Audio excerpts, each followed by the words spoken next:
পাহাড়ে চাইলেই সবসময় সব কিছু পাওয়া সম্ভব নয়, তাই দোকানের মতো বাড়িতেই বানিয়ে ফেললাম পুরি এবং সবজি। চলুন শুরু করা যাক। তার জন্য প্রথমেই দুটো আলু কেটে নিয়েছি আর একটা পেঁয়াজ।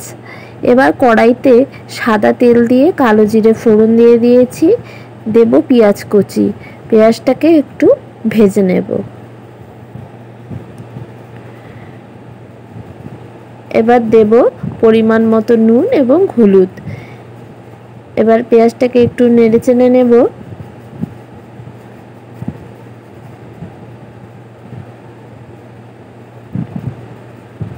এখন দিয়ে রাখবো কেটে রাখা আলু। এবার আলুটাকে ভালো করে ভেজে নেব। আলুটা ভাজা ভাজা হয়ে গেলে দিয়ে দেব কুচো করা লঙ্কা এবং টমেটো। এবার সমস্ত কিছুকে আবার 2 মিনিট ভালো করে ভেজে নেব। এখন দিয়ে দেব সামান্য জিরে গুঁড়ো আর লঙ্কা গুঁড়ো। এবার এটাকে উপর থেকে 1-2 মিনিট নেড়ে দিয়ে দেব বেশ খানিকটা জল। এবার ঝোলটাকে ফুটিয়ে নিলেই তৈরি হয়ে যাবে দোকানের মতো বেশ লাল লাল আলুর তরকারি। দেখে লোভ লাগছে তাই তো? খুবই সহজ বানানো এবং ঝটফট তৈরি হয়ে যায়। চাইলে তোমরাও কিন্তু বাড়িতে ট্রাই করতে পারো।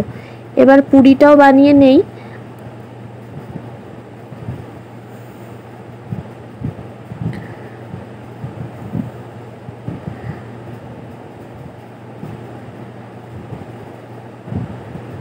পুরিগুলো সুন্দর ফুলে ফুলে যাচ্ছে।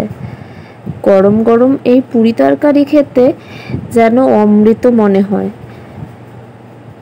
এই বাড়ির খাওয়াগুলো ভীষণ মিস করি এখানে, তাই মাঝে মাঝে ঘরেই বানিয়ে ফেলি। আশা করছি তোমাদের ভালো লাগবে রেসিপিটা। ভালো লাগলে লাইক এবং কমেন্ট করতে কিন্তু ভুলবে না।